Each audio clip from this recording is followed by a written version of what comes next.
حضرت فرقد ایک صحابی تھے، اور یہ وہ صحابیاں جنہوں نے حضرت عمر کے زمانے میں موصل کا علاقہ فتح کیا تھا، بڑے دلیر تھے، ان کی 4 بیویاں تھیں۔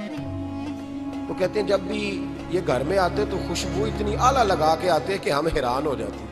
عورتیں زیادہ تیاری کرتی ہیں نا مردوں سے کہ نہیں، کہ آج کل مرد زیادہ کرتے ہیں۔ چلو میں دس چھوڑو، میں اپنی اصلاح کرنا، تسی دوواں گلاں تے انجن کیتا ہے، اب پتہ نہیں سچ کیا ہے، کون زیادہ تیاری کرتا ہے؟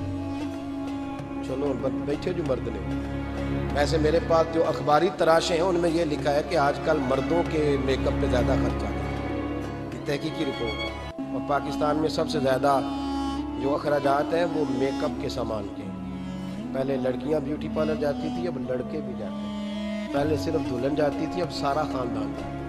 اللہ تعالیٰ معاف کرے۔ اس کے باوجود بڑی غربت ہے ملک میں، پریشانی بھی بڑی ہے، اس کے علاوہ ہمیں غریبوں کا درد ہے، اس کے باوجود ہم لوگوں کی مدد کرنا چاہتے ہیں۔ پتہ نہیں کیا ترجمہ کیا ہم نے غریب پروری کا، کیا معنی بنایا، اللہ ہی بہتر جانتا ہے، کہ وہ چیزیں جن کی بالکل حاجت نہیں، بالکل ضرورت نہیں، ان پر لاکھوں لٹا کے کہتے ہیں وہ دیکھو بیچارے کو روٹی نہیں ملتی۔ تو بھائی آپ مہربانی کرتے، خالی کنگھی کر لیتے، باقی پیسے غریب کو دے دیتے۔ لیکن چلے معیار ہے نا ہمارا اپنا معیار ہے، اس پر میں جاتا نہیں، بات نہیں کرتا۔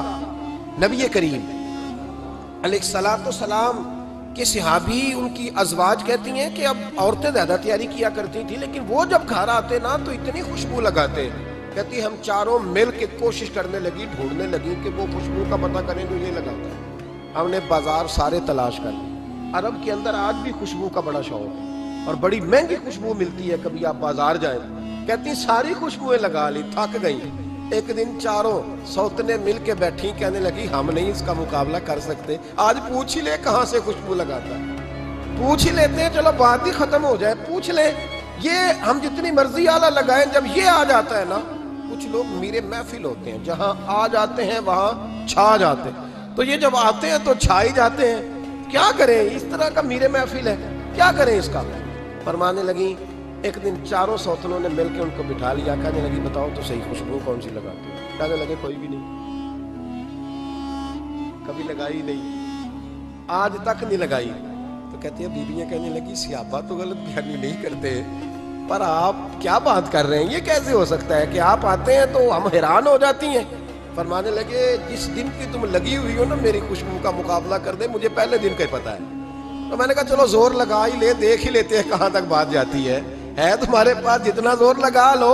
بہرحال میں اللہ کی قسم اٹھا کے کہتا ہوں کبھی نہیں لگائی۔ تو بیویاں کہنے لگی پھر بتا تو صحیح، تو ایک دلیر آدمی ہے، اور جو دلیر لوگ ہوتے ہیں وہ خوشبوؤں کے اور کپڑوں کے اور ان چیزوں میں زیادہ وقت نہیں لگاتے، ان کے تو مشن اور طرح کے ہوتے ہیں۔ آپ تو مجاہد قسم کی آدمی ہے، پر ہر وقت خوشبو آتی ہے۔ حضرت فرقد رو پڑے، کہنے لگے بیمار ہو گیا تھا، لاچار ہو گیا، حکیموں طبیبوں نے انکار کر دیا، وجود پر میرے آبلے نکل آئے، پھنسیاں بن گئی، ان میں پیپ بھر گئی، بیٹھ نہیں سکتا تھا، اٹھ نہیں سکتا تھا۔ جب تھک گیا نا تو دروازہ رسول پہ چلا گیا، جب تھک گیا طبیبوں کا تھکایا ستایا حضور کی بارگاہ میں، کہا محبوبہ دیکھے تو صحیح میرا کیا حال ہے۔ حضور ذرا دیکھ کے، چل نہیں سکتا، سو نہیں سکتا، بیٹھ نہیں سکتا، تیرے علاوہ غم کسے بتاؤں۔